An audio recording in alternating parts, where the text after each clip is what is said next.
তোমার খোলা লাগিয়ে পালে তোমার খোলা টুকরো করে কাছে আমি ডুবতে রাজি আছি, আমি ডুবতে রাজি আছি তোমার খোলা লাগিয়ে পালে তোমার খোলা মাঝির লাগিয়াছি জাগি সকাল রাত্রি বেলা ঢেউগুলো যে আমায় নিয়ে করে কেবল খেলা।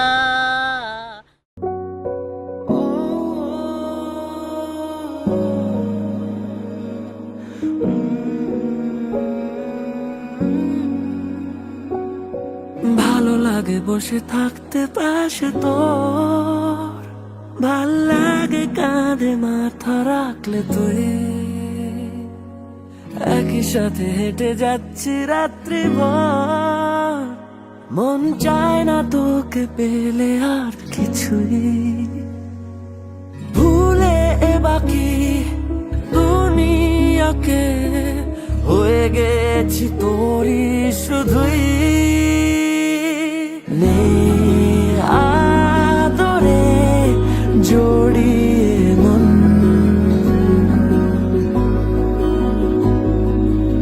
আর কারো নয় তোরই এ মন,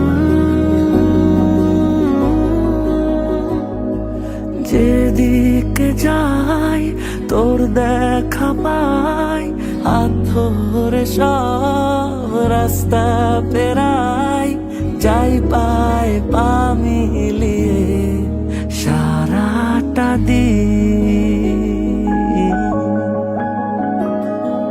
থেকে যা এই মনের দেশে মিশেছি তোর নেল পালিশে, বুনেছি তোকে নিয়ে স্বপ্ন রঙিন, হারিয়ে আমার হে নিজেকে হয়ে গেছি তোরই শুধুই।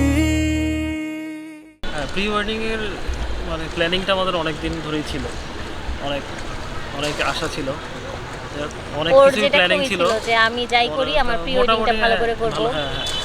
মোটামুটি আমরা যা যা প্ল্যান করেছিলাম সবকিছুই এক্সিকিউট করা গেছে। আমাদের ভাইয়া অনেক বেশি হেল্পফুল, কোনো পজিশন কোনো কিছুই বা আমরা কোনো কিভাবে কি করতে হবে সেটা কিছুই জানি না, ফটোগ্রাফির ব্যাপারে সবকিছুই ভাই দেখা দিয়ে তারপরে হচ্ছে ফ্যামিলি মেম্বারের মতোই ট্রিট করছে। তো ভাইয়ার অনেক ধৈর্য, অনেক ধৈর্য, বেচারা আমাদের পুরোটাই ঠিক মতো দিতে পারে না এই শট, তারপর বারবার আমাদের এইরকম পোর পারফরমেন্স কারণে অনেক সুন্দর করে তারপরে আউটপুট নিয়ে আসে, যার কারণে আমাদের আশীর্বাদের ছবিগুলো খুব ভালো হয়েছে। তো সবাই বলেছে আশীর্বাদের ছবি কোথা থেকে তুলেছো, এত সুন্দর হয়েছে, এত সুন্দর হয়েছে, সব কিছুই ভালো হয়েছে, আউটফিট থেকে শুরু করে তোমাদের প্রোগ্রামটা। তো ভাইয়ার উপরে আসলে ভরসা ছিল, এই জন্যই আসলে প্রি ওয়েডিংই হোক আর আমাদের ওয়েডিংই সব কিছুই ভাইয়া কভার করবে। এই তো শেষ পর্যন্ত সিনিয়র থেকে তারপরে হচ্ছে নতুন জীবনসঙ্গী হিসেবে আমাকে বেছে নিয়েই নিলা, সেই লকডাউন থেকে শুরু, শাটডাউন থেকে আচ্ছা 2021 সালের জুনের 15 জুন ফ্রেন্ড রিকোয়েস্ট পাঠাইলাম as a senior colleague. Hello দাদা, নমস্কার, আমি doctor Susmita Saha, new medical officer, popular diagnostic college centre. তখনই রিপ্লাই হাই, তো তারপরে কথোপকথন as a senior colleague.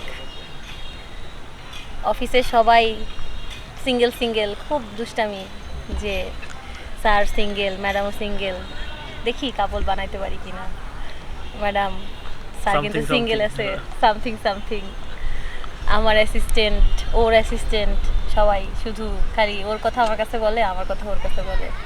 Sir madam তো এত ভালো, ম্যাডাম স্যার তো এত ভালো, সব কিছু বলে বলে তারপরে কথা বলতে বলতে হঠাৎ করে মনে হলো যে মানুষটা কেয়ারিং। দেখাশোনা ব্যবস্থা করতেছি বলে জুনিয়ররাই আর কি আইসক্রিম আর কফি আনলো, যাতে আমরা তখন কোভিড সিচুয়েশনের মধ্যে মাস্ক খুলে হইলেও খাওয়ার জন্য হইলেও মাস্কটা খুলি, একজন আরেকজনকে দেখি। তো দেখার পরে তো আরেকজনের হৃদস্পন্দন বেড়ে গেছে। বাসায় গেল 5th জুলাই, ওই দিনই মনে হয় আমাদের প্রথম দেখা একজন আরেকজনের, মাছ ছাড়া। মাস্ক ছাড়া। মাস্ক ছাড়া তার আগে একদিন দুই দিন দেখা হয়েছে। তারপর তখন বলতেছিল যে আমার সাথে তোমার কিছু কথা আছে না, এর মধ্যে তো র্যান্ডমলি কথা হচ্ছিল। তারপরে আমি বাসায় গেলাম ডিউটি শেষ করে, তারপরে সে মেসেজ দিল। আমি লিটারালি একটু একটু ইগনোর করছিলাম ছেড়ে। কি লিখছিলাম বলো?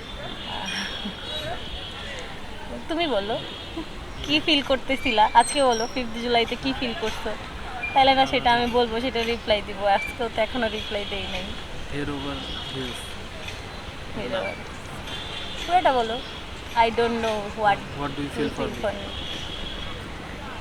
যাই হোক, তারপরে আমি তো ওরকম রেসপন্স করি নাই।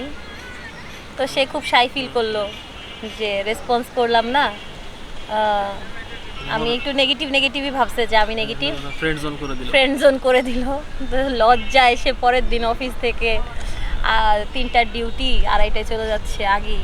লাকিলি সেদিন আমি আগেই চলে গেছি, কীভাবে জানো, অফিসে। টেক্সটের রিপ্লাই নাই, কোনো কথা নাই। ফোন দিলেও খুব ক্যাজুয়ালি কথা বলতেছিল। পরে ওই দিন দেখা হলো না। তো তারপরের দিনও আমি কিভাবে জানো লাকিলি আগেই চলে গেছি। পরে আমি তাকে একটু নর্মাল করার জন্য ইজিভাবে বললাম যে কি হয়েছে আপনার, আচ্ছা ঠিক আছে, যদি আপনার এত পছন্দ হয় আমাকে, তাহলে আমার বাসায় প্রপোজাল পাঠান। বাসা থেকে যদি রাজি থাকে, আপনার মা যদি আমাকে দেখে পছন্দ করে, তাহলে আমার কোনো আপত্তি নাই। তো তখন সে বলতেছে যে ঠিক আছে। তো ওভাবেই আসলে তার বাসায় এসে জানাইছে। জানানোর পরে আন্টি আমার সাথে দেখা করার চেষ্টা করলো। তো তার আমাকে বৌমা হিসেবে ভালো লেগেছে। আমার মিষ্টতা বা আমার হাসি তার কাছে খুবই ভালো লাগে, পজিটিভিটি। তো তারপরে আস্তে আস্তে আন্টি বাসায় প্রপোজাল দিল। তারপরে চলছে গাড়ি সিকিমপুরে, এই তো।